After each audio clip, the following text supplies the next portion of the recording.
Can't wait. Oh, hey, we're on. Sorry, I wasn't paying attention. Yeah, so welcome to American Hammers TV, part of the American Hammers Network. I don't really know what to call this show. We used to do the show on Wednesday nights, but Wednesday nights have been bad for the last, I don't know how long. So it's Thursday night, and we're doing it tonight. It's a third scratch out, Lee, isn't it? I mean, I think I put down, I think on the title of the show, I called it West Ham Thursday Night. So I do work in marketing. That's what I get paid to do. So, you know. Right. You guys can take a lesson from that. Anyway, we got Dan with us tonight from North Carolina, who's right down the street from the Boleyn. We've got Wayne, of course, the posh gentleman from Wimbledon. Do me a bloody great favour. I'm from the end of Wimbledon that had outside bogs. Is that right? Yeah? Yeah. I had an outside bog until I was 10. I knew a girl when I was growing up. You know, everybody knows I'm from a small town in Texas. I knew a girl when I was growing up who did not have indoor plumbing. She had a big wooden tub she and her sisters used to bathe in when they were little. And they were from a smaller town than mine that didn't have a school. So yeah, it was it was pretty bad. By the time she was maybe 4th or 5th grade, like 10 years old, they moved into an apartment, you know. But when they were little, they would just go outside and jump into a big tub. So yeah, anyway, but I'm not from Wimbledon, so let's keep that in mind. Yeah, before we get started, I just wanted you to take a look at our website, AmericanHammers.net. You can find tons of stuff there. You can find our famous scarves, which Wayne does not have in the background. I've run out of wall space. Well, you could move something. I mean, come on, you got 2 Dallas Hammers scarves. But I love that one with the skyline on it. I really want that one, I have to say. Well, I found one of those the other day, mate. I know. I was wondering, it was you that wanted one, right? Oh yes, I would love one. I would. Yeah, I found it and then I put it away somewhere to keep it safe, and I've got no idea where it's at. I would happily give you a little something for that because I think that's really cool. Anyway, so check out AmericanHammers.net for our scarves, merchandise of all kinds, anything you can ever imagine. I mean, you could actually get a framed plaque with the logos of our shows on it. So if you want a West Ham Weekend Review plaque or a Girls in Claret and Blue plaque, you can get it. You can get all sorts of stuff. T-shirts. I don't know. I think there's like fanny packs. Sorry. Forgot I'm with a couple of English guys. What do you call them? Bum bags? I don't know. Anyway, anything you want. So also, if you want to be on the show like Dan today, if you want to be a guest, please let us know. Reach out to us on social media. Reach out to us on our website because we'd love to have more people on. We're always looking for fans from all over the world. You can be American. You don't have to live in the United States. You can be anywhere. We've had people from Russia and Germany and Brazil and New Zealand and Australia and all over the place. So, including our buddy Neil, who's already saying hi to us. It is now Sunday afternoon in Australia or something. What week is that in Australia? We don't know. They don't know. It's like April there. Yeah, it doesn't matter because it's always sunny in Australia and the weather's always beautiful. So anyway, yeah, let us know if you want to come on the show. That'd be great. Check out our website, please. That'd be great. So yeah, as I said, tonight, Wayne and Danny. Danny from lives in Greensboro, North Carolina. But if you don't mind, tell us where you're from. Make us all jealous. I am from East Ham. Area code is E6, which was probably about a 30-minute walk to the Boleyn. Or a 10-minute bus ride. But when you've got 40,000 fans all going to the same stadium, I'd rather do a 30-minute walk than 10-minute bus ride. Oh, absolutely. But yeah, I went to school 10 minutes up the road from the Boleyn. I lived a 30-minute walk, like I said, and in the very crappy part of England, to be honest. Yeah, it's funny. People when they think of London, they always think that London, like it's all cosmopolitan, don't they? They don't realise that we've got some real dumps in London. Yeah, no, London is, you got central London that's decent, for tourists and stuff. And everyone says to me, why'd you move to America? Why don't you live in England? Well, go to England, visit it for 2 weeks, have a good time. But I guarantee you on your 3rd week, you'll be ready to come home. Yeah. It's like England is just a shithole to me. It's not, Yeah, I mean, I know there's an element of that. I do. I mean, I went to the Boleyn. I've been around that neighborhood some, and I know obviously the ground's not there anymore, but I've been around that neighborhood, and it's a little rough. It's a little rough. It is. I've been to some of the rougher parts of European cities here and there, and I like the rough parts. No, I mean, it's interesting to me because here it's changing now in the U.S., but it used to be that our inner cities were the worst parts of the city. And if you wanted to be in the nice areas, you had to go out into the suburbs or get out of the city a little bit. Now, a lot of downtowns have sort of revitalized, but in Europe, the nicest part of the city is generally right in the center, right? Like Paris, London, places like that. Then you get out on the outskirts and it's like, ugh. It's kind of industrial and there's a lot of, like public housing, and it's just a little less, a little less glamorous. But so Danny, you had no choice but to be West Ham. Obviously, your family was West Ham. You were born into it. Is that right? Yes, that is correct. Everyone in my family, actually, one of my grandfathers who passed away in 2007, he was a Celtic fan. He was Scottish, so it's always been West Ham and Celtic. Obviously, West Ham primarily. That's a hell of a mix, isn't it? I know. Got one good team and one not so good at the minute. Good gosh. But no, my dad, from the age of 5 or 6. Had me going to West Ham games and stuff, and it just became like, at that stage, you don't think who do I want to support. You enjoy football, and every game I went to was a West Ham game, and it just picked up, and I'm glad it did. It's it's like a religion now, really, isn't it? It's just there. Yeah, it's like that. It's like that. I like to liken it now to that religion where the geezers used to walk around flogging themselves. That's a religion I like to liken it to now. It's all about flagellation here at West Ham. Yes, I'm a West Ham supporter. Here's my whip that I whip myself with daily, and then once a week I whip myself with watching a bleeding match. It feels like that lately. Doing our show and having our network, it's just gets worse and worse all the time. So you're from the area, and you stayed in the area like your whole sort of childhood and into adulthood, I guess. I lived there until I was 15. Okay. I'm 30 now, so I moved to America in 2005. Oh, okay. So you were born in 89. Yeah, I was born in 89, so 15, 16 years, and then my mom was the one that lived. My mom and dad split when I was 6. My mom was the one that lived right next to the stadium. My dad lived in Rumford, which was good 30-minute drive away, but still not too far, Yeah. So, I mean, I was always in and around the area and stuff, and it worked out pretty much. I remember on Wednesday nights after school, or even during school, Wednesday nights or Tuesday nights, they'd have the Kids for a Quid games. Yep. Yeah. And I'd go home and I'd say to my mom, I need $5. I mean, sorry, fucking hell, $5. I need £5. I need £5. She'd be like, "Who's West Ham playing today?" Not what do you need it for, but who are they playing today? Like, £5 can get me in the game. Too young to drink back then, but no, it was a good time. Growing up. I mean, my dad. I got lucky that my dad was a West Ham fan. Did you? There's no. There's no fans like West Ham fans, are there? I mean, that's true. That's true. I have no doubt. Do you get sad that I mean, it's funny because I was talking about this the other day when people are talking about the heart's been ripped out of the club and all this sort of lark.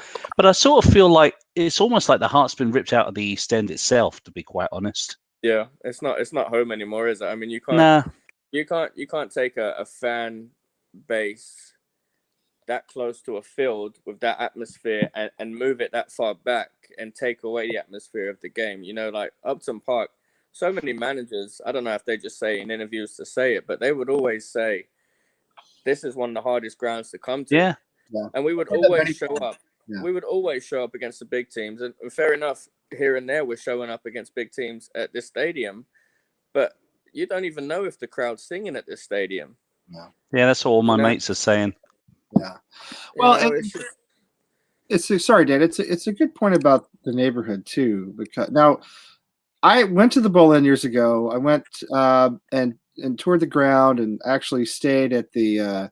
They used to convert the luxury suites to hotel rooms. Yep. So I did that years ago in the summer when there was in the close season, and I went to a match a couple of years after that.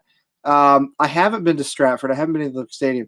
So give us an idea, because I'm not sure all of our American fans know. How far away is it compared to where the Bowl was, and how hard is it to get to compared to just walking up out of the tube there at Upton Park? I have not been to the new stadium. Oh, gotcha. Okay. I have not. I haven't gone back to England for a few years.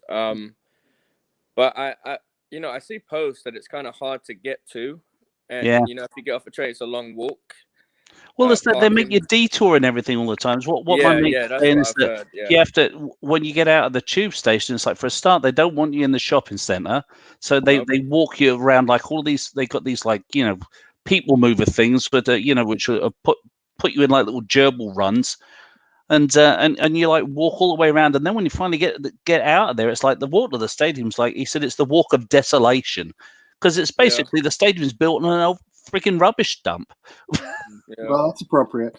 But yeah, it's so you don't have the app, because the great thing about, to me, the only time I ever got to go to the Bowl, it was a weeknight game, and it was great. It was great atmosphere. It was snowing a little bit. It was cold. It was February.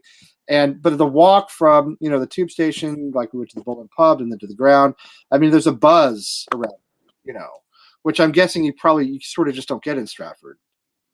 Nah, I mean, you can't do a comparison. I mean, they've taken away all the pubs that West Ham fans went to. They've taken them all down. The pie and mash shops are gone, and they've got that Bobby Moore statue outside. They got the Bobby Moore statue outside the Bowling. And they're still debating whether to move it or not. Well, yeah, you move it because it's our new home, but at the same time, you don't move it because that's their home. Right. That's right. So they've taken home and they're trying to. It's like they're on a vacation. It doesn't seem like it. Just See, that to me seems like a no-brainer to me. It's like, you know what? Leave the statue where it's at, because that's where it was put up, and that's where people have memories of it. Exactly. Make a new bloody statue. Exactly. Make a new statue. It doesn't have to be the same sort of looking thing, or even if it's a complete bloody replica. Who cares? Make a replica and stick it outside that lifeless bowl that we've got now. I mean, these new owners, and I'm going to go off on a rant now. These new owners are just nothing but a bunch of wankers. They really are. They don't listen to the fans. They miss every damn opportunity there is to get close to the fans. They open their mouths and say stupid crap. Then I mean, everything they say and do is BS, and now you got the whole codswallop where they're going on about some, you have to get behind the team, and you have to get behind the team, and it's really important that you get behind the team. When the fuck have we not got behind the team? The fans are always behind the team, and always have been. That's what drives me. And watch this. When we get relegated, they're going to be like, well, if the fans had got behind the team, we wouldn't have had this problem. A crock of crap. They'll piss off when we get relegated. Yeah. They'll still sell it. They'll end up finally selling it for about 350, 400 million, and they'll be gone. We're getting ready to do this protest against Liverpool for GSB to be out, and they're gonna last the rest of the games, and then they're gonna say, all right, remember that Liverpool game where you wanted us out? We get relegated, they'll be like, all right, you got your wish. Right. And then they're going to say it's our fault. More. They're going to tell you. Fans. Yeah, exactly. And I don't ever want to tell anyone this because, they get so much shit. But my nan is actually one of David Gold's wife's best friends. Oh, bad. And he doesn't have much say in anything. It's impressionable. Yeah, I'm not going to get into it because I don't want to, bring up family stuff like that. But Sullivan is in charge of 90% of. If you put 100% of Sullivan and Gold together, Sullivan's got 90% of that. Yeah. And Gold is just like, all right, well, whatever you want, I'll give you the money. Right. And I don't, And what about Karen Brady? Do you know anything about how much power she wields? It seems to be a lot. A lot. Too much. Yeah. Too much. I think she's the problem with the club. When they had who was it? Tony Cottee was on TalkSport the other week, and the one thing I think he said that made more sense than I've heard in a very, very long time, and he's like, you've got all these people making the decisions on buying players and on hiring coaches and putting people's friends in as director of sports instead of getting someone that actually wants to build a culture of success at West Ham. And not one of these people that's making the freaking decisions even knows the first thing about fucking football. Yeah, I've never understood it. I don't know, Dan, if you know more about this than I do. How is Karen Brady a baroness, and how is she on Shark Tank UK, and why is she such a respected business person? What has she ever done? I don't get it. I don't understand the got money. She's just Do got I? money and she's willing to spend it. But where'd I she mean, get that's it? not. How did she make it? Do you know? I have no idea how she started or whatever, but I mean, it's probably her dad giving her some money or something, and she got excited with it. But Who, it's just, who was the geezer she was married to? The geezer from Tottenham. What's his freaking name? I don't know. Oh, I can't think. I can't think of his bloody name. So, she probably sucked some rich dick somewhere along the line, and that's how she got it. Probably. And it He's probably was her said, dad. Is he still with her? No, I don't think so. Don't think Oh, so. he's probably said to her, relegate West Ham and we'll get back together. And she ain't Yeah, yeah. Yeah, it Fucking- feels that way. It does. It does. So You know what? I'm sorry, mate. I'm going to jump in here, Lee. Danny, what? I mean, back in my day, it's like, I mean, I'm 56, so I've seen a few relegation battles. Let me say that for definite. Yeah. How do you think? I mean, a lot of people are saying it would be good for the team to get relegated and sort the wood out, and they're talking about then just go back into the Premier League the following year. They seem to think it's like easy or something. What do you think? Do you think it would be an easy fix if we do get relegated? And the odds are No. looking like it's definitely on the cards. It's not an easy fix at all. I remember a few years ago when we got relegated, we were favourites to go up by a big shot, and we lost to Crystal Palace in the playoff final. We were a terrible team. You can't. The team that we have right now, and I say this to everyone, is a top 10 team, but we haven't had chemistry. That's it. I mean, he brought in some good players this year. Haller has been a disappointment. Yep. Anderson's been a disappointment. Yarmolenko's been injured. Lanzini's coming back from injury. Fornells isn't getting the minutes. You put them on any teams. I mean, we could have Messi and we'd still be in a relegation battle. It's just the West Ham way, and it's not like we have a bad team. When I see we're at home to Southampton or we're at home to Bournemouth or Burnley, who am I worried about on those three teams? Like nobody. Yeah, exactly. And we have a team where we should not be anywhere near the relegation zone. We started the season well. Yep. And I said it the other day when I was on the stream. I said to Tim, we were talking about Jared Bowen. The next 7 games, you can't judge him. But the next 7 games, 6 now because we lost to City, the next 6 games, if any teams around us pick up any points, where are we getting these points from? We're doomed at the minute, We don't have.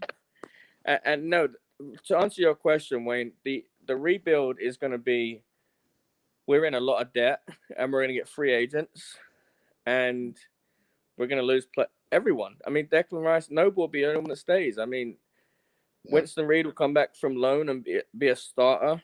Yeah. Darren Randolph will be our goalkeeper. Yeah. We're going to lose everyone. And it's worrying because we've put a lot of money into these players and no one's going to want to play in the second, championship. No one's going to want to play in there. Yeah, I'm just wondering though, it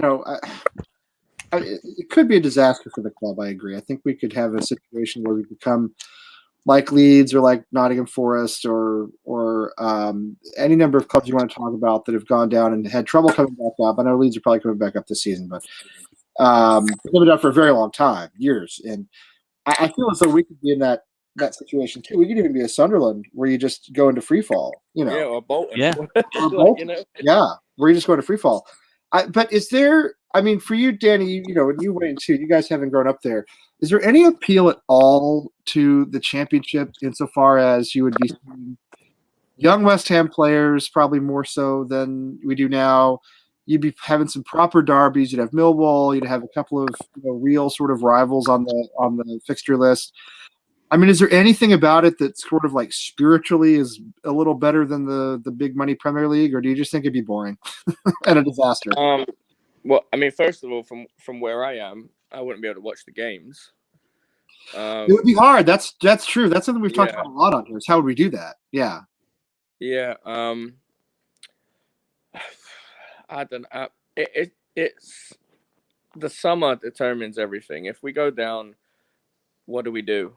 That determines if I'm even excited about next season. I don't want to think of, beginning of the season. I've made 2 bets at the beginning of the season, $50 bets that West Ham finish higher than Chelsea, and I bet another guy that West Ham finish higher than Everton, and I've already given them the money.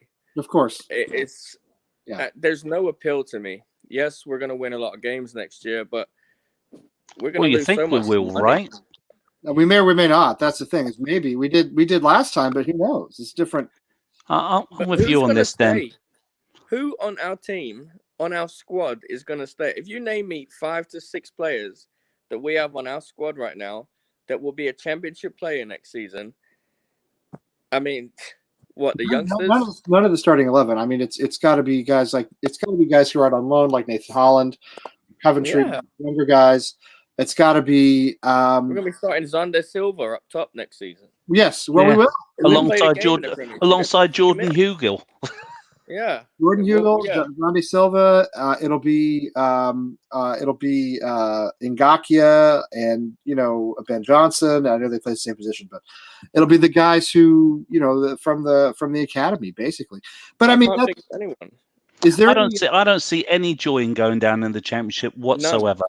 I'm not. I mean, I've always been a bit of a romantic, and and I've heard people's stories about, oh, we'll go down, we'll sort the chafe out, and we'll come back up again. And I always say that's the biggest load of old codswallop I've ever heard, because I know how freaking tough it is. I mean, I've seen West Ham go down 3 or 4 times, and I know how tough it is. And you know what?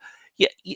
Guess what? If you're there in the ground, you're going to cheer the team on no matter who the hell they're playing. That's just what makes us who we are. Yeah. But it's and you won't really notice so much a difference in the standard of football, because we'll still be playing like shit. So we'll still get to see what we've been doing for ages. But I don't see any benefits. I couldn't care less if we play Millwall again. You know what I loved? I love the fact that we were playing in the Premier League and Millwall was languishing in shit. That's what I loved. Yeah. And now that we're going to go down, or if we go down, all that's going to happen is going to make all of those miserable, moaning little arseholes back home say, oh, but look at you now, West Ham. You took all of our taxpayer money to move yourself into a big old empty stadium, and look at you now. You're doing nothing. And I don't want to hear it. I don't want to hear it at all. You know what the worst thing would be, though?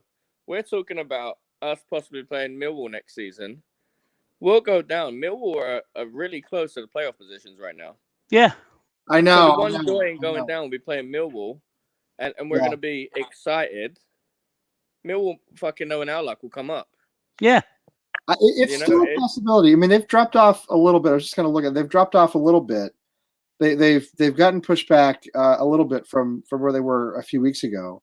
But it could still happen, yeah. It sure could. Yeah, they're not that far off a playoff spot, and we know about the playoffs, how that works. Yeah, they could come back up, sure. It's not. I'm keeping the faith, though.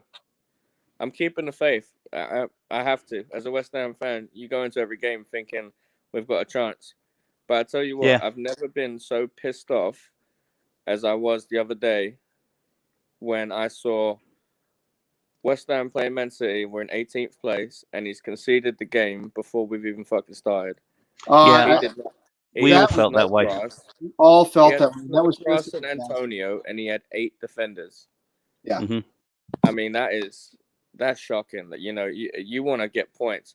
Play for a point at least. Every single point that we get now matters. Yes. You can't go into every game thinking, well, it's Man City, we're going to lose. What's he going to do against Liverpool? I'm dreading it.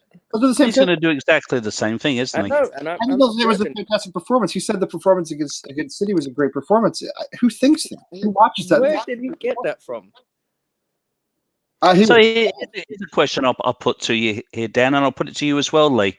So we've just lost to Man City. We didn't even turn up. I mean, if you look at that, I'm not a big believer in stats. I think it's all bullshit.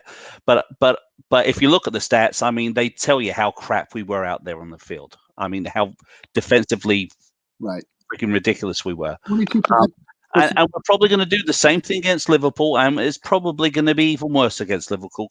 Let's face it, they're firing on all cylinders right now. You can't beat the guys. Now, the next week we play Southampton, right? Yes, that's right. Southampton. So we lose against Southampton. Do you think there will be a massive, just like a Burnley type scene in the stadium? Yes. I do. I think if we're down to Southampton in the second half, 2-0, 3-0, which it seems, but I think is not impossible. Yes, I do. I think they'll be. I would rush the pitch. If I was there, I would be the first person jumping over and rushing the pitch, and I wouldn't give a shit about the season ticket. Yeah. Because if I jumped, I would be the first person over, and I tell you what, there'd be a dozen or more people following me, and a dozen or more people following each one of them, and they wouldn't be able to do it, all of us. No, I would disagree with you there for one reason, and that is, what confidence are you giving the players by doing that?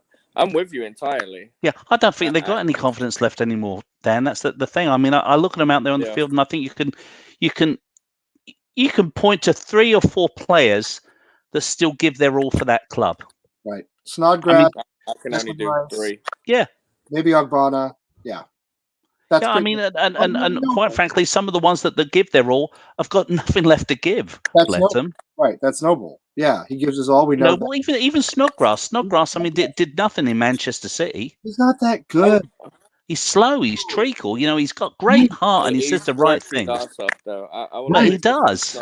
Because he works his ass off, and that's, you know, to come back after the owners said we only signed you because my son wanted you here, and he fucking came back.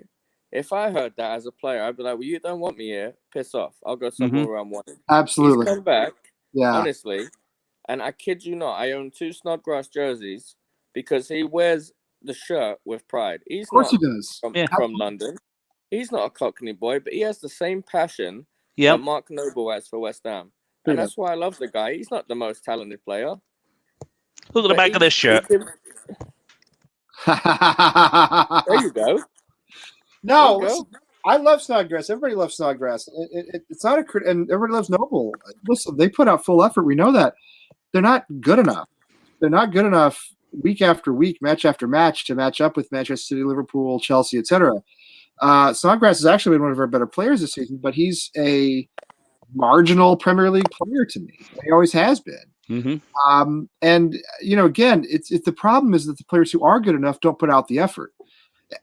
Danny, tell me what you think. I mean, when you watch us play, what I see is a bunch of guys walking around, moping around, waiting for us to get relegated so they can go somewhere else. That's what I see from Allaire when he manages to get out there.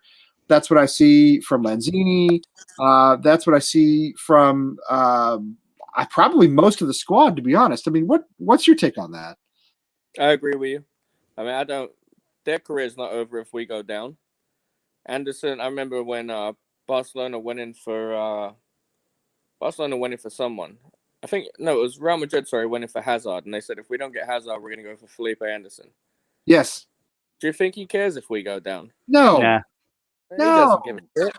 They just picked up some. Haller come here.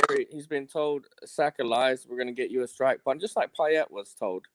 We're going to build around you. We're going to have a good team. Who did Payet play with? Faguli. I mean, right. Goffin Torre. You know, it's all lies, and I'm not all going to blame it all on the owners. It comes down to the players. You work with what you've got, but they don't care if we go down. They've got so much opportunity to go elsewhere. Lanzini was linked with Liverpool previously. Anderson was linked with Real Madrid. Yeah. Haller could have gone to Chelsea. These are big teams. So that just tells you that these players are linked with these teams and they're playing for us. And we're going to get relegated. Well, they're not doing their job, but they're good players. And I tell you what, when we do get relegated, those players will be gone before the end of the bloody week. Of course they will. Just like Defoe. Remember when we went down? Yeah. Defoe turned to me. He said, I'm not going to leave. And, you know, players like Defoe and Payet, you know, piss off. Either play with pride and play for the fans or don't play at all. But they won't care. If we go down, they'll move on. I think it's still possible the story about Payet having to move back to France to save his marriage may be true. And if that's true, then I'll give him a break. Arnautovic is a different story, but Defoe is obviously a very different story. But yeah, no, absolutely. I mean, play with some indication that you care, right? That it matters to you, and that it doesn't matter to them. I think sometimes it only matters to our English or our British players, and Ogbonna, who seems to work hard. You know what? I think there's something to be said for that, though, Lee. I mean, I think the advent of the Premier League back when I first started supporting West Ham, you didn't have a bunch of foreign superstars coming over and playing. You had hard-working grafters that played for your club. I mean, you look at the way West Ham trained on frigging concrete, for crying out loud, a lot of the time. I mean, that's just the way it was, and it was a team to be proud of. I mean, and your granddad, God rest his soul, would appreciate the fact that a player like Frank McAvenny, who came down, played for West Ham United, and turned around in his biography and said, who wouldn't want to play for West Ham United? He rattled off, like Bobby Moore, Billy Bonds, I mean, just a list of names of people that have played for West Ham that are really champions of the sport. And he said, I would have played for West Ham United for free. So, I mean, of course he wouldn't have done, but I mean, but I think that's the sort of feeling it was, and that's the sort of players that we had. I mean, Macca was just like, the man was brilliant, and he went away for a season, and he came back, and he was still brilliant. So. He knew how to pull the birds as well. Wait, a bit of Charlie didn't hurt, but yeah. I think and listen, I mean, far be it for me as a foreigner to the West Ham world to criticize foreign players, but if you think about the players you look at this season who you feel are putting out the effort, it's Declan Rice, it's Snodgrass, who's Scottish, it's Noble, who's obviously Mr. West Ham, and he's obviously English and he's local. Mikel Antonio. It's Antonio, yeah. English. I think Ogbonna does, and he's an exception being Italian. But it's mostly guys who are English or Scottish, who are British players. And I think we sometimes, and I know Moyes hasn't, and we're going to get to Darren's question in a minute. He asked if we should sack Moyes. I think we should talk about that in a minute. But I think one of the problems with some of our managers that we've had, Pellegrini, probably the best example, is they didn't care about the cup competitions because they don't, it doesn't matter to them. And the only way we're ever going to win a trophy is probably through the League Cup. Let's be honest. It's probably not the FA Cup. It's probably the League Cup. And he just, against Oxford, we just went out there and tanked. And I realize we have another British manager in David Moyes, who's Scottish, who seems to have walked into a buzzsaw, in my opinion. But I think managers and players both. West Ham are the most English of English clubs historically, and I think we've lost that, and I think it's hurt. I don't know. Am I crazy? Yeah. The only foreigner I can think of that played bloody well for us was Di Canio. Right, who was more of an Englishman than he was an Italian in many ways. And Payet. And Payet, yeah, and it's been a few years now, and I tell you what, when I heard the rumors, and let's be completely clear here, I'd never believed them, but when I heard the rumors, I was like, oh fuck, I'd love to have him back. I'd love to have him back. I wouldn't give a shit. Come back and put a few of those free kicks in the net, and we won't be in this problem.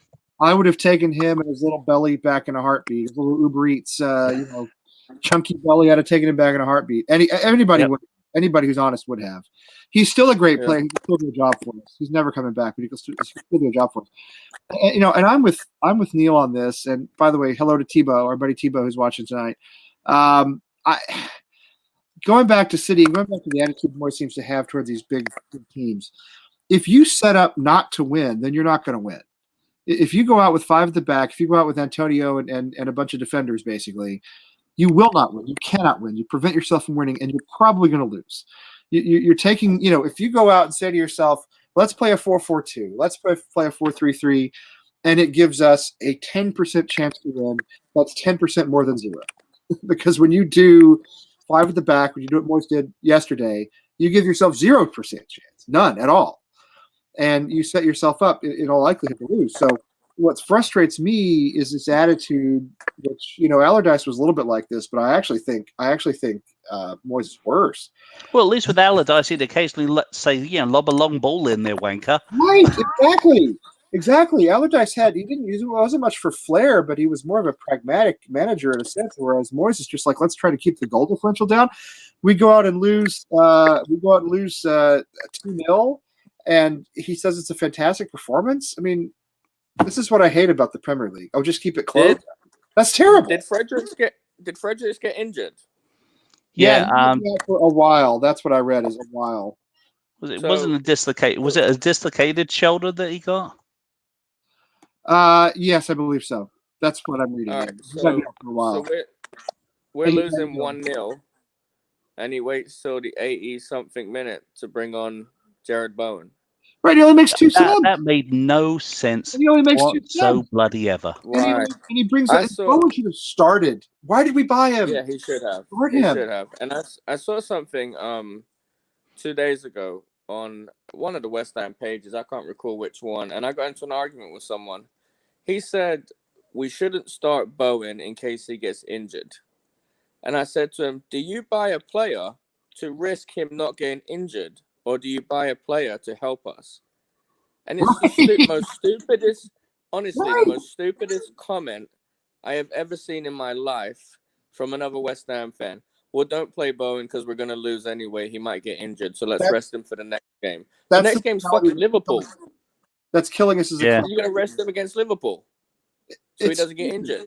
It's stupid. I mean, play Bowen. I know we did play Suchek. Play Suchek. Play Bowen. Play the guys we bought to save us from relegation. Don't send him into a lost cause with 12, 15 minutes left of the match. That's crazy. But Lee, let me ask you a question. You're saying play Suchek. Who do you drop for Suchek? Do you drop Noble? Absolutely. I'm sorry, but yes, I do. Right now. So do you not think that we need that passion on the field from Noble? Do you not think we need a leader? Because I like Suchek. I wouldn't drop Rice. I think we need the passion. I think we need the leadership, Danny. I do. The problem is I think we just need more pace, and I think we need a player who's a little more up for it right now. I think Noble's tired. I think he's been sending signals all season that he's tired. I think when we play Chelsea, when we play Arsenal, we play those London derbies, give Noble the start. Give him the run out. Yes. I think right now he's worn out. He came out after the West Brom FA Cup loss and said, I can't believe we're relying on him to play all these games. He's never said anything like that before. Yeah. I think he needs and wants a break. He's 32. I think he needs and wants a break. Yes, I hate to lose his passion and leadership, but right now I'm going to choose athleticism and youth and energy over that. Yeah, sorry, but I do. I think so. And yes, I'm the one saying take off. I agree. No, it's because here I've been talking about how it's just like we're in a transition phase with a lot of these players now. It's like because Noble's always been that one player that we could rely on. Let's be honest here, because he's he's never been like a Lionel Messi or anything of that nature. But what he's got, he's delivered on a consistent basis, and he lifts the team and he gets the team. He understands that the mentality of what's needed to win. But I too would play Suchek instead of Noble these days. And I think actually Suchek didn't blind us. He didn't do anything fantastic. I didn't think he did anything particularly bad during the match either. I mean, I'll be quite honest, I didn't really watch him that much.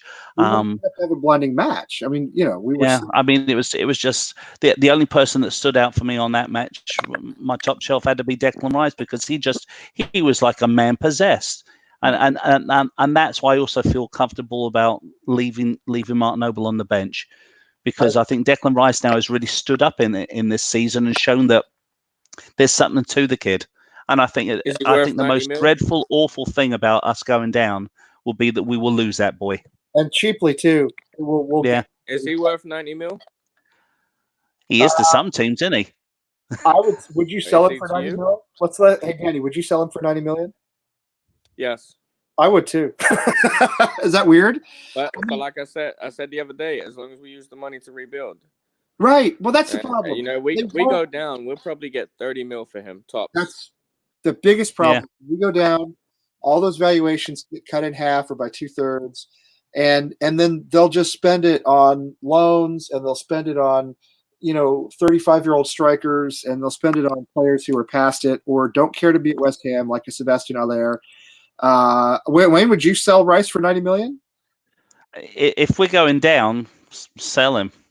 But here's it all, because quite frankly, he's a talented footballer, and if he doesn't say, "Excuse me, I need out," then I would be shot, because he has to look after himself. At the end of the day, he has to look after himself. No one shows as much dedication as him, though. No, nobody does. I said the other day, when we score a goal, he's the first one. He doesn't even celebrate with the players. He goes to the fans and puts his fists up. And I love that about the kid. I really do. And he's so young. And, I played for Charlton when I was younger. and I had the same passion. And I wasn't a Charlton fan, but I played for them, and I had the same enthusiasm, you know. And he plays for West Ham, but he plays with so much pride. And Yeah. for someone as young as he is, It breaks my heart. It breaks my heart that we would get rid of him. But here's the thing: is that I wouldn't sell him. I don't think if we stayed up, I wouldn't sell him for the 90 million, mate. Say that again. I wouldn't sell him for the 90 million because for that same reason. That is that I think he's worth 10 times that amount in the passion that he puts out on the pitch. Yeah. If I thought we could use that money to strengthen the squad, I would do it. The hesitation I have is what Daniel's talking about, is that we just spunk it off on players who, you know, again, come and go. We another Andre Ayew, another Jonathan Cagliari, another Carlton Cole. Yeah, huh? Carlton Cole come back. You know, isn't it crazy that we're sitting here in 2020, and you look back on the last 15 years, and who's our top striker? Carlton fucking Cole. Do you remember we had John Hartson and Paul Kitson up front? Yeah. That partnership, I'd give anything to have that back right now. Yeah, I really would. They're not big names. They weren't expensive, but I tell you what, they'll score some goals. Yeah. I would take Carlton Cole back, but I love Carlton Cole. You know, I really love Carlton Cole. But but anyway, I would take a player like that right now. Yeah, big guy, play in front of the net, play with his back to the goal, knock the ball down. I mean, yeah, I'd do that. Guy who tracks back. He had no touch, did he? No, he had the first touch of a jackhammer, you know. But yeah, I mean, it just, you know. But but I'll tell you this: he put out the effort. He tracked back. He defended. He was well liked. I mean, everybody loved him. I mean, you look right now, and I look at the team and I say, "Who's our Carlton Cole right now?" And it's Michail Antonio. Antonio, yeah, it is. Yep. A very similar player. It is. I mean, he's a bull in a china shop, Yep. but he gives so much when he goes out there, and it's like, you know, you can't help but love the guy. And I've said this 50 million times. The first time I saw him play for us, back in 2015, when he ran down that right hand side, he ran right down the wing, he took a stab at it, and then he ran right back again to defend to defend the goal. Yes, absolutely. And I was like, man, this is my player, and I went out and bought his jersey because I was like, he is just a freaking beast. I love the guy, and he's got a great sense of humor. He's a good lad. And he's our talisman right now, and we're lost without him. And we're not setting up to, you know, play to his strengths or to our strengths either. Although our yeah. And what you just said, isn't that crazy? You said he's our talisman right now. This is the geese that we had him stuck in a fucking right back position. That's correct. No, you're right. You're right. And everyone was going like, oh, I was making jokes like, oh yeah, I've got a ball in my backyard here in Texas. I think it was one that Michail Antonio tried to shoot a goal the other week. I mean, that's how desperately bad we are. Is that God love him, and I do love him. Michail Antonio is our talisman. It is a bad sign, Wayne. It is true. He's not a great player. Not even Carlton Cole, in my opinion. And yeah, for him to be our talisman is it's a bad sign. I agree. So let me get Darren's been asking about this, and you know, suddenly there has been a lot of hashtag Moyes out on Twitter. Understandably, I think after our recent run here, when he kept us up a couple of seasons ago, I kind of thought he should have had a chance to be our full-time manager, and then they didn't renew his contract, didn't bring him back. Now, I don't like the negative tactics. I don't like the fact that he comes out and he says it was a fantastic performance after a 2-0 loss. I don't care if it's to Liverpool, Brazil, Oldham Athletic. I don't care who it is. You never say that after a 2-0 loss, in my opinion. I don't like his vibe. Does it make any sense to sack him in the next 2 games? Would you do it? And do you think they would ever do it? Dan, what do you think? I don't think we have enough time left to keep changing managers. But I wouldn't have rehired him. I agree with that. Tone deaf. To your point, Lee, I think maybe he could have been given a little bit more time. When he originally came in, but what we have him on an 18-month contract now, I think it is. Yes. I mean, if we go down, he's going to look like all these other players. He's not going to care. He's not a West Ham fan, you know. You can't, when we're sitting in 18th position, play 8 defenders. It doesn't matter who we're playing against. We You have gotta to a get point. You're going to points. go for at least a point. Yeah. We have to get points. And, Man City, we're not even close to in their top gear. Not No. even close, but they did not need to be. No, they strolled. They could have scored 5 or 6 goals against us if Jesus was on point. In the first 16 minutes. If they cared about they did absolutely nothing in that game. His tactics were dreadful. You cannot do that. We're in 18th position. We have the hardest run-in for any team for the rest of the season, and we are in relegation zone. He's playing 5 at the back, and he's playing Cresswell as a centre-back. You cannot do that. His tactics, he's lost me with his tactics. I don't think you can sack a manager after rehiring him. What's he got, 4 or 5... What's he played, 4 or 5 games since he's been back? We won 4-0 against Bournemouth. I said, here we go. Yeah. We've got a little run coming now. Yeah. And it's just gone to shit again. That was it. It's just Brighton I don't like him. Brighton was the one that I think sent us down. We needed that. We needed that big time. That defensive show was fucking shambolic. And how Ogbonna played for Juventus after that. I agree that he's supposed to organize the defense, right? He's supposed to do what Pellegrini wouldn't do, let us have some shape, have a solid sort of defensive organization. And that was just, it was comically bad. It was, I've seen it was dreadful, yeah. It was my first graders have played better than that. This is the best league in the world. You can't do that. You cannot do that. It makes stupid errors like that. And again, we had 3 points there. We had the whole season turned around right there, and we let it go. Partly because I think our players, choked, but partly because we weren't organized at the back. We just weren't. There's no nice way of saying it when you have Ogbonna and Diop sitting there staring at each other, not knowing what to do. What about your substitutions in that game too? Oh well, when he took off Antonio, we're up 3-1 on cruising. Right, exactly. Yeah. Why? Why do you have to do that? It's so painful being a West Ham fan. I wouldn't have it any other way. I don't want to win everything. No, it is what it is. Yeah. But it's so painful. It really is. And it gets to that point where you get tears in your eyes. I don't cry ever. But it gets to that point where you're like, what the fuck do we have to do? What? We have the squad. And it just... Or do we have the squad? That's the big question. Because now they failed under Pellegrini, and now they're failing under Moyes. And if we were to turn around and stack the skeezer, number one, you're going to give the position to Kevin Nolan? I don't know. Or you're going to try and pull somebody else in who would want to come in? Nobody's going to want to come in, so it would be Kevin Nolan. You'd sack Moyes, and you'd be like, Mr. Nolan, you're the man now. End of story. It would be Kevin Nolan. Okay. So, and you're definitely going down. I think if you sack Moyes, you might as well just say, okay, lads, we're going to have the squiggly line on the back of our shirts next season because we're going to be playing in the Championship. You might as well just give in. I think basically, we're riding down the rapids in a fucking canoe that's leaking. But the problem is right now is that we're going down the rapids, and if you get rid of the canoe, you're probably going to end up with a concussion. So you sit with a bloody canoe that's leaking.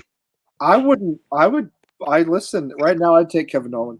I really would. I seriously would. A little enthusiasm, a little energy, something different. I don't think it make any difference, Lee. I think most of these players are full of shit right now. I think they are too. I think right now the biggest problem we always have is the board, poor investment, lack of investment, poor leadership, all the things we always talk about. Everything comes down from them. But I think the second biggest problem we have is actually the players. And I don't like Moyes' tactics at all. And I think, what Darren said here was true. I think the way we lined up against City was dreadful. I think, but these players do not care. You can't just have Declan all over the pitch. You can't just have Noble out there being being the captain. You can't just have Antonio putting in the effort when you have 6-7 guys who just walk around. I would agree with Nolan being a manager on one condition, and the only reason I would have as a manager is because he has the aggression to kick the players up the arse and say, "Play for this team." Totally, yes, agreed. Moyes was supposed to do that, and I think he did do it when he came here the first time. I think he's not doing it now, in part because it's the second time around. They've known him. There's no new manager bump when he's not a new manager, right? Only a few of these guys. They all like him as well. They're all like he's a nice guy. Right. We don't need that. We don't need a nice guy. We need a fucking animal. We don't need a nice guy.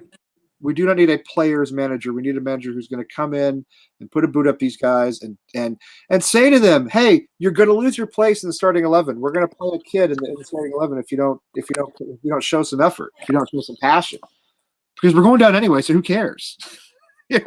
So yeah, we'll take you off just like we took off Allaire. We'll take you off. We'll do it. And I'll tell you, when I saw Lanzini warming up on the sideline against Manchester City, I was like, if he puts him in for one. If he puts him in, I'm done. Yeah. I'm totally done. Yeah, I can't understand why Lanzini's on the bench. Fornals is nowhere in the team at all. That's crazy. Fornals has actually been a pretty decent player for us the last few weeks. When he's had minutes, he doesn't get any minutes. Do you guys reckon if we go down, Lanzini will stay with us? Lanzini can do it in a championship. Here's the thing. Would you buy Lanzini if you were one of the top clubs right now? Yeah. No. I don't think he's got much choice. Nobody wants him. He's not the same player. No. Right. He's really not. I mean, his injury hurt him, and he got that call up to Argentina. It's fully deserved, and then he got his injury, and he come back, and he's still not back. I think he's scared. He's scared to go into tackles, scared to dribble because someone's going to kick him. When you come back, you've got to have a little bit like aggression to you, and I feel like he's playing scared. Is he playing for the show, or is he playing to get noticed, or why is he playing? Fornals wasn't even on the bench against Man City. Makes no sense. That's just. I mean, let's be honest here. I mean, the last couple of games, Fornals has given the ball away so many times it's ridiculous. Yeah, okay? I like him. Yeah. I like him, but he did give the ball away something pathetic. And if you're a defensively minded coach, you wouldn't pick him for the bench. You wouldn't. But so is every other player on the team. Yeah, Ryan Fredericks, right? While he was injured, Ryan Fredericks does nothing but give the ball away. That's most of what he does. Yeah. I mean, I know Zaba's That's it. So let's, if you guys don't mind, let's do. I'll tell you what. Let's talk about this. Let's do a quick Hammers poll before we go. We want to get our friends from Hammers polls involved here. So let me see. Let me do my screen thing here, which I always have to remember how to do it. All right. Hopefully everybody can see that. So there's a question here, very first question, which I think is worth discussing. Fredericks is probably gone for a while. We don't know how long a while is, but who knows? Weeks, months, who knows? Who replaces him at right back? Now, the answers that we have here, Zaba, Ngakia, or depends on our position. Say, like, let's take Liverpool, for instance. Now, Ngakia played against Liverpool last match, didn't do too badly. A little bit of a fire drill, but the goals weren't his fault. Who do you guys play against Liverpool and maybe Southampton at right back? What do you think? Bobby Moore. Tim Millican is available. He played it right back for Greater Wall United a couple of times. So. I played right back. I'd do a better fucking job than any choice we got out there right now. And I'm 280 pounds, and I would probably die of a heart attack probably trying to stop someone. I mean, I think I have more pace than Zabaleta does at this point in his career. Danny, what do you think? Who would you put out there? Hate me, Antonio, and hear me out. Excellent answer. Actually, I kind of love that. Okay, go ahead. I would play three center backs: Balbuena, Diop, Ogbonna. I'd have Antonio, and I'd have Masuaku instead of Crespo. The only reason I'd have Masuaku and Antonio as wing backs is Salah and Mane's pace. That is it. Zabaleta will get absolutely skinned against Mane. Yeah. And Jakia doesn't have as the confidence yet. I would play Antonio at right back. I don't care if he kicks the ball into Rosed every time. He's got the pace to contend with Mane, knock him down a few times, push him off the ball. I would go three center backs. I would go Antonio and Masuaku as wing backs. Interesting. So you would pretty much do five at the back then, because that's the next question. Or would you consider the five at the back or more like three at the back and Uh, I'd go with the flow. If we're attacking, you push Antonio Masuaku up a little higher. Yeah. But I can't say I'd play a 5, but I would play. I mean, that kind of sounds like a 5, don't it? So I put myself in a pickle here. Well, but Yeah, but- I keep counting that over and over in my head, mate, and it's 5. Yeah, I know. They're not all there just to sit back behind the ball and defend. That's what you're saying, right? I mean, there's exactly. But if you, what else would you do? I mean, would you play? What about you, Lee? If I put you on a spot, would you play Zabaleta against Mane's pace? I would not play Zabaleta against anybody with pace. I would if I had to pick between one of those two, I'd pick Ngakia. I know he's young. I know he lacks confidence. He did play against Liverpool a few weeks ago. He done well, didn't he? He did okay. I'd put him back in there personally. I'd put him back in there. Yeah. Wait, if it's out of those two, I'd put Ngakia in there. Yeah, and I would go from a perspective. I understand what you're saying, because the 5 at the back you're talking about is not the 5 at the back we saw against City, where it's like it's not deep. Right, it's not deep. They're not sitting back. Yeah. So that makes total sense. I think it's creative thinking, actually. I like it. What do you think, Wayne? What would you do? I think it's not so much important who we put at the back, but who we put up top. Well, what would you? I'm just at the point right now where we're gonna get crushed, but we have played like so incredibly bad that I'm hoping beyond all hope and dreams that West Ham will do something that we used to be able to do, and that is like go into a game that we've got no business even going into. Yep. And nick the points. We did it against Chelsea. I think we're going to nick the point. You know what? Because nobody's beaten them. Nobody's beaten them. I'd love to be the. They've got some big games coming up. Nobody's beaten them. And you know what? I just think, okay, I put Ngakia at the back. I mean, I'd have him at the back. I wouldn't have Zaba, okay? But I still think we can go in there, and I want to see Jared Bowen right from the get-go. I want to see Anderson in there. I want fucking Fornals in there. Yeah, I do too. I want anyone that's offensively minded out there, even if they're all over the fucking show. I'd rather lose 7-3 than lose 2-0. Same here. If we're going to go down, let's go down with some effort. All right. I think we're going down. I know it's a point. It's a game of points now and everything, but I don't care. I want to see us play like West Ham. I can't. I'm always very positive when it comes to West Ham. This year, I'm like, fuck it. Positivity's got me nowhere over the years. Never has got me anywhere. I'm embracing whatever the good Lord is bringing to us. I'm embracing it and just saying, let's just go out and fight, for crying out loud. We just need to be supporters. Yeah. Yeah. I'm tired of. That's all we can do. We can't do anything else, can we? Really? I mean, no. I'm going to cheer, and if I can't cheer, I'm going to drink. I'm tired of seeing other. I'm fucking drinking now, even talking about it. Yeah. I'm on my third one. I'm trying to see another. Yeah, and I've been counting, man. I left mine in the kitchen. I'm like, bloody hell! I wish I'd have brought it in. I'm drinking warm beer. Oh my god! There you go. You got that NASCAR beer going there. That's good. Yeah, I've got a Billy Jenkins box that's sitting in the kitchen that's got my name on it. I've never tried one, but my family name's Jenkins, so I thought, and I had an Uncle Bill, so I thought a Billy Jenkins box. I'm gonna grab a couple of tins of those. So yeah. So what do you guys think about? Let's do a little quick news up Mother Brown thing too, because we want to work our partners in here, which I've left way too late to do, but. So Bowen has, I love Bowen kind of came out. He was like, yeah, could have played more. Was ready to go. I'm ready to go. Kind of sending a little message to Moyes like, yeah, you bought me, so use me. And now he says against Liverpool, and I think there's nothing wrong with saying this. No pressure. We're probably going to lose anyway.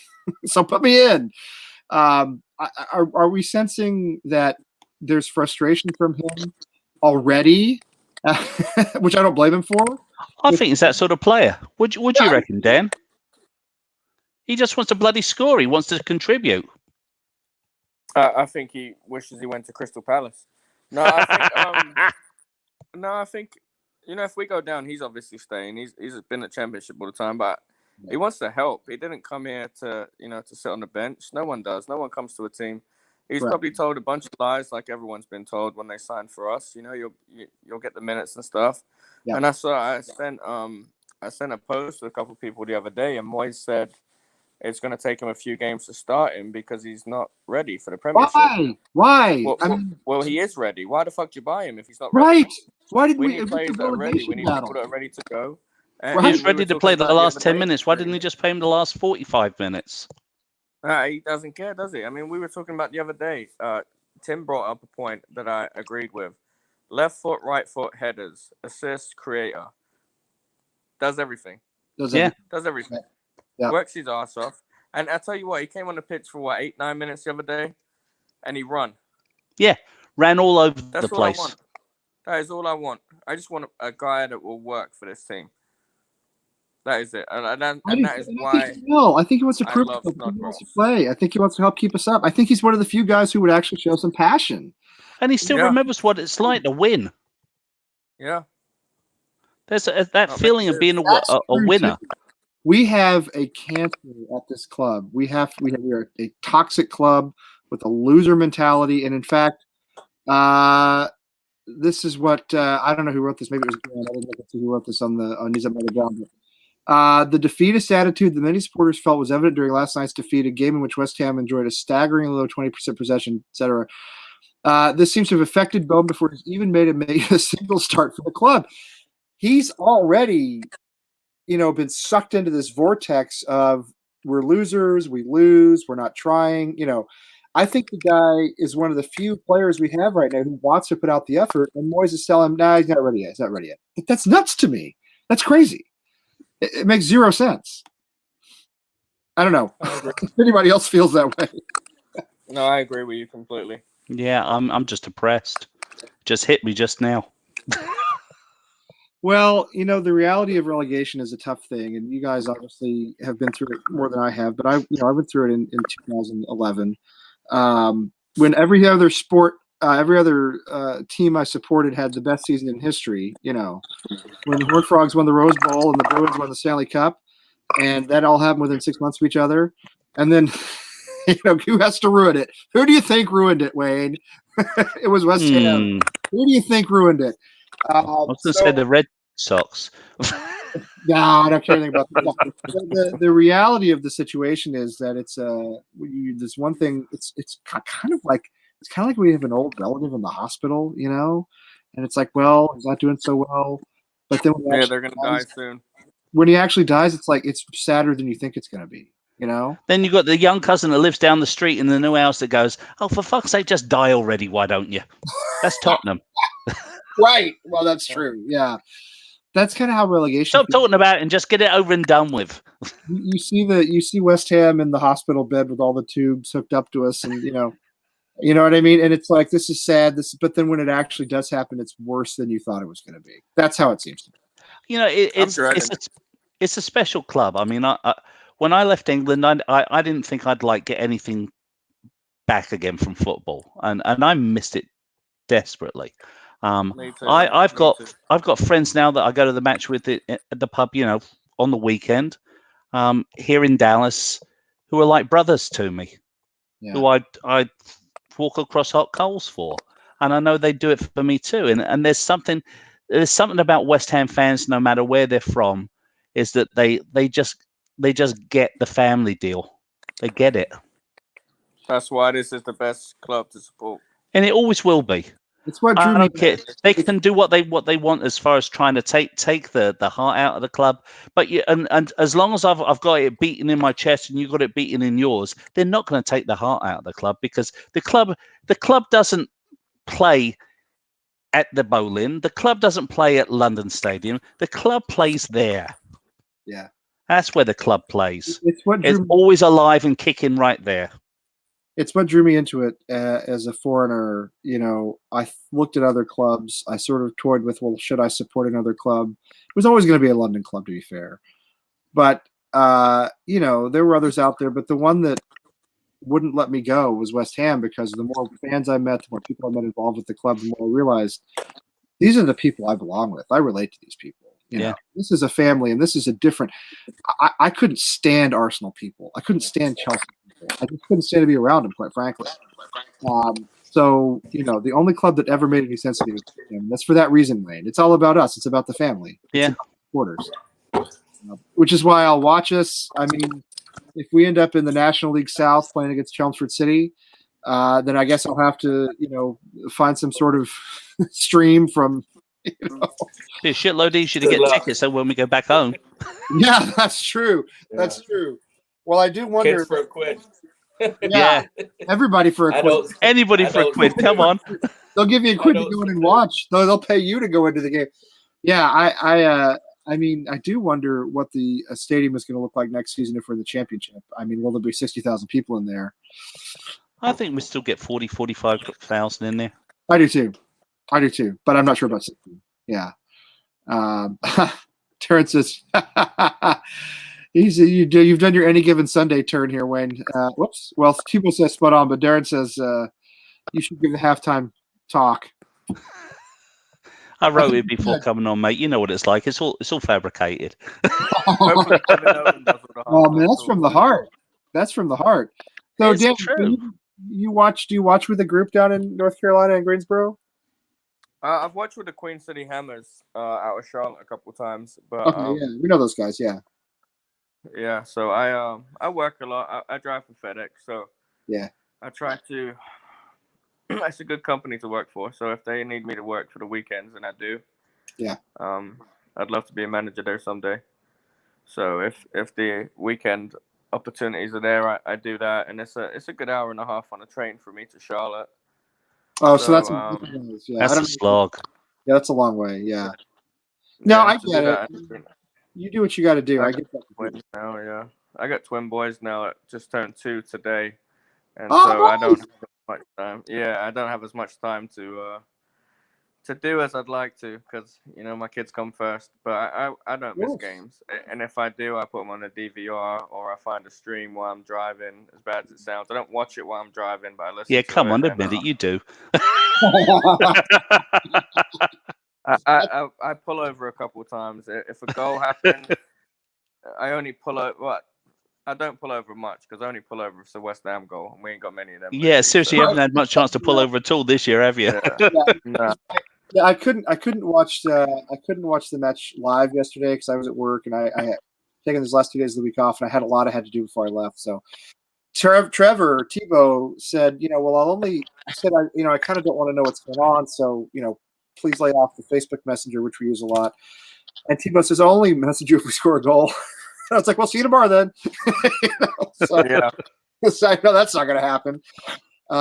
So yeah, I totally get it. Tim used to do the same thing. Tim used to do deliveries at his old job, and he worked Saturday mornings, and he was on the radio too.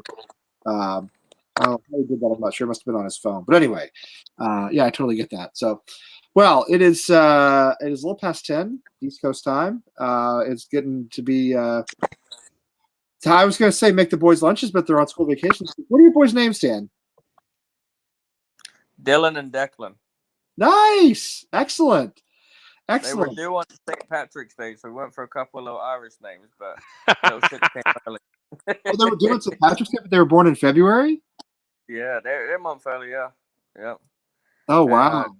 She went into labor on Valentine's Day and got a few centimeters dilated and nothing happened. And then we went back a week later and I actually gave birth to my first son. There was no nurses in the room. So Dylan forced his way out and, yeah. That was fun. Oh, that must have been freaking scary. Oh, mate. Terrifying. It was. Yeah, relegation is a piece of piss after that. No, it's a beautiful. It's a beautiful grow up, though. It was amazing. So best gift in life for kids. Their birthday today? Yeah, today, February 20th. Yep. Well, happy birthday to them and twins, man. Listen, I have two, but they're almost 3 years apart. My boys are 6 and 9, so and they drive me nuts enough as it is. Twins. I don't know. He should have saved me in the hospital room. I wasn't ready to be a dad for one. And then who is? You see that as well in the top corner? I said, what the fuck is that? I said, that's a second heartbeat. I walked out the room. I about passed out. You didn't know? I went back and Marissa was like, why'd you leave me? And I was like, did Did you hear what she just said?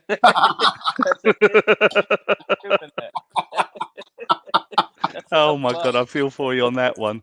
They're the best. They're the best blessing ever. They really are. I mean, if you add me on Facebook, guys, you're welcome to. I posted a video about an hour ago or before this of them before they go to bed, and they just, I mean, So wow. The kids are just great. You We're all delivered, dads here. you delivered I love them? Or you delivered the first one? I helped too. The nurse came in halfway through, like right as he was crowning. Dylan was crowning. Yeah. Oh, Oh, blimey. good. Don't. Lord. I'm getting all hot and sweaty right now. I'm a little queasy. Oh, that's Yeah. whoo. Went for that, and then my bloody hand was on her knee while her legs were open. Oh my God. Oh, Good God. Yeah, wow. it was rough, but anything for your kids, right? Yeah. We should have told this story way back at the beginning. You wouldn't have had me on. Wow, it's amazing. I mean, that's amazing. I was in the room when Isaac was born, obviously. Now, when Andrew was born, my dad died 3 hours before Andrew was born. And so I was at a hospital in Dallas, outside of Dallas, with my family. And Andrew was born here in Boston.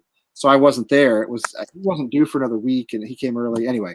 So I couldn't be there. But yeah, being in the room when Isaac was born, I mean, it's like, ugh, you know? Yeah. My parents had a bet. They had a $50 bet that I'd pass out. One of them said I would, and one said I wouldn't. And you So, didn't. I didn't. No, I fucking almost did when they put the epidural in her back. But you Oh, lost. blimey. They did it at my missus twice because it didn't that's take the good. first time. It got all unhooked. They did that. Seriously, that was the worst experience for me, seeing that. Yeah, that needle. I mean, I've Yeah, got a lot of tattoos. When I'm like, you're gonna stick that in her back? Yep, that's fine. I think they should call it what we do back in England. They call it a lumbar punch because that's what it is. It's punching a needle through your back. Oh, I think we've got it easier than women, don't we? I mean, yeah. They give birth. They have their periods. They get epidurals. Oh no, we have it. Blimey. There's no question. To my mind, there's no question we have it much easier. All we really worry about is relegation. They gotta get birth. Seriously, we give birth every Saturday, though, don't we? Let's be honest here. We give birth every Saturday. At least as much pain. I'm sure if I told my wife that it's as painful to watch West Ham lose as it was for her to have two kids, she'd burn every one of your West Ham shirts, mate. Don't do it. I proposed at the West Ham versus Charlotte Railhawks game on the field at halftime. Did you really? Was that you? Yeah. Was that you that did that? Yeah. Because I had my mate went down there. I was supposed to go, and I got really sick. I couldn't go. Yeah. Oh, blimey! I'll have to tell him I chatted with the geezer that proposed on the field. Yeah, that's me. And yeah, we said yes. We just broke up, but we got back together. Oh my gosh! I'm at her house right now. You a fan? Yeah, did she watch West Ham? Yep, she wore a West Ham shirt that day, and every Saturday she knows you take the kids, and it's West Ham Day, and she'll watch it with me and stuff, and she knows some players and whatnot, but yeah, she had a good time, and I don't think that her dream proposal was me proposing at a West Ham game, but my dream proposal was to propose at a West Ham game. Not going to England to do it, so. But no. We weren't taking any chances. I mean, you got to do it when you can because you're over here. So I mean, it's not, you weren't going to do it in London in all likelihood. So yeah, is she from North Carolina? She is from New York, but she's lived here. Yep, her family's Italian, so she's feisty. But no, watch yourself. Yeah. My sixth. I said sex. So the sex was good, but my second missus was Sicilian. Yeah, she's. How many misses have you had? From Jersey? Wait, how many have you had, Ray? Are you on? I'm 3? on number 3 right now. I'm glad I've got no energy. I'm not going any further than 3. I'm on number 2, and my first one was from Boston, and she was more or less half Irish, half Italian, which is a very volatile mix. Oh yeah. So, Yeah, it was. It was. Where were you located, Lee? I'm outside of Boston now. I'm Okay. in Chelmsford, Mass, actually, which is about 30 miles north of Boston, and I live about 2 miles from Tim. Tim lives in Lowell, so we're neighbors. It's in the posh suburbs. Well, I mean, it's it's okay. It's not. I wouldn't say posh, but it's not. It's a little less grubby than Lowell. Lowell's not bad, but Chelmsford is definitely more suburban. Yeah, it's definitely more suburban. Yeah, we're kind of in the middle of nowhere, to be honest. I mean, by New England standards, not by Texas standards. That's the real middle of nowhere. Yeah. I mean, that was an eye opener for me when I moved down to Texas, and somebody said to me, "Oh, why don't you just pop over for a barbecue at the weekend?" I'm like, "Oh, that's great. Just send me your address." Sent me their address. I looked at it. I'm like, "This is a fucking 2.5 hour drive away." That's right. That's right. My dad used to drive from Dallas to Austin once a week, and it was 3 hours down and back, 6 hours total. He did that once a week. And that's a killer drive. I mean, it's a terrible drive. The traffic's terrible. But I mean, in Texas, you just do that, right? It's normal. Yeah. You don't think anything of it. People will commute 2 hours each way to work, and they're huge pickups. Yeah. And it's just what they do. So, anyway, yeah. So yeah, Wayne, you have two kids, right? You have an older kid, and I've got an older girl. She's actually she turned 27 a few days ago. Wow. Yeah, she's full of the joys of spring. She's a lunatic like her dad. And then I've got an 8-year-old who is the apple of my eye, who's got me totally wrapped around her finger, and she is a little mini me. She's a cutie. She is a total whack job. Yeah, she is a total complete whack job. She loves West Ham. She actually we did the podcast the other night. She said, "Daddy, I want to start doing the podcast with you." Oh, so we got her in the opening minutes to the West Ham's Why We Drink podcast, and she's like, she had a blast with it. So I had the boys on. We did a show in the middle of the afternoon because I'm usually in bed when I come on, but I had them on in the middle of the afternoon a few weeks ago. I mean, Andrew jumps up on the table and starts running back and forth from the table, and Isaac starts grabbing me, and I can't do that anymore because they were too crazy. But yeah, that's how they are. They'll watch West Ham with me, but what we really love is NASCAR, which is kind of weird. I'm not the big NASCAR guy, but Isaac loves NASCAR. So that's what we watch. West Ham and ballet. Well, I might take NASCAR over ballet. I don't mind ballet, to be honest. Some of the dancers are cute, though. That's true. Oh, yeah. So my wife's been watching this show about cheerleaders, right? They're cheerleaders at a junior college in Texas, not far from where I grew up, actually. Oh, yeah. Yeah, it's in Navarro College, right? Yeah. And she's like, "You really gonna watch the show?" And I'm like, "A show about junior college cheerleaders?" Yeah, okay. Definitely. Like, if I have to, like, I guess that's fine. Well, and enjoy every minute with your 2-year-olds, mate, because I tell you, before you know it, you'll turn around and they'll both be 20. Oh God, them college funds, Jesus. Oh, no, I don't want to talk about. We're not. Yeah, we're not. That's a bad discussion to have. Our college plan is that my wife will be working for a college where they can get free tuition, and it hasn't happened yet. But we're close. We're close. So, yeah. I've told Lily already. I said, your college plan is this. You better be freaking smart and work bloody hard and get yourself a scholarship. What's we call it? Yeah, I told the boys you can go down to UMass Lowell, which is down the street, and it's a state school. It's pretty cheap. You can do that. That's pretty much your only option. So, hope they enjoy it. Anyway, Danny, thanks for being on. We really appreciate it. It was great to talk to you, and I hope you come on again. Wayne, always good to talk to you. Cheers, mate. Dan, a pleasure finally meeting the geezer that proposed in the middle of the rail horse match. Yeah, right. Then the weather went sideways. I tell you what, that's my mate Rich. That's the one thing he talks about there. He says that everyone was telling all of the West Ham supporters coming out of the rain. He said they didn't give a shit. It's like it was a big West Ham party and nobody gave a crap. Yeah, no, that became our stadium. Yep. I wish I could have looked like that's what our stadium's going to look like next season. All 50 of them. Yeah. That is what it's going to look like. They're going to move it to Rush Green where the women play. I think that's what's going to happen. God. Anyway, I appreciate you guys being on. We got to go, but let's hope for the best this weekend. Or is it Monday? Is it Sunday or Monday match? Monday. It's Monday. I hate weekday games. Oh, I'll be at work. Thankfully, I won't get to watch it. I was gonna say, yeah. I'm a sucker for punishment. I'll end up putting it on my computer at work. I can't do that. I'll be driving at the snap. I'd be fired immediately if I did that. Yeah, I can't do that. They'd fire me. The first time I dropped an F-bomb after after Liverpool score, that'd be it. So, I surround myself with people. I had a boss for a while there that would like actually rent a little conference room for us because he was really into football. We have a couple of guys at work who are into it. There's an Arsenal guy there, and there's another guy who I'm not sure who he supports, but every time I walk past his cube, he's got a match on. So there are guys who watch, but I don't want to watch with them because they're not West Ham. You know what I mean? Yeah. I don't need their aggravation. They're nice guys. Don't get me wrong, but I need to have, like, if I'm going to watch with somebody, it's got to be another West Ham supporter. It can't be some random schmuck who's going to sit there and try to be sympathetic. I don't have to worry about sympathy. The only football supporter that works anywhere near me is a freaking Tottenham supporter. I don't think we have any of those. We have a Chelsea. We have an Arsenal. The Arsenal guy's a pretty nice dude, actually. My former boss was Liverpool, but he doesn't work there anymore. He was a Liverpool guy. But he was a good dude. So, I don't know. But I can't do it unless it's West Ham. I don't want to do it. You know what I mean? I don't want to watch with some other. Don't blame you.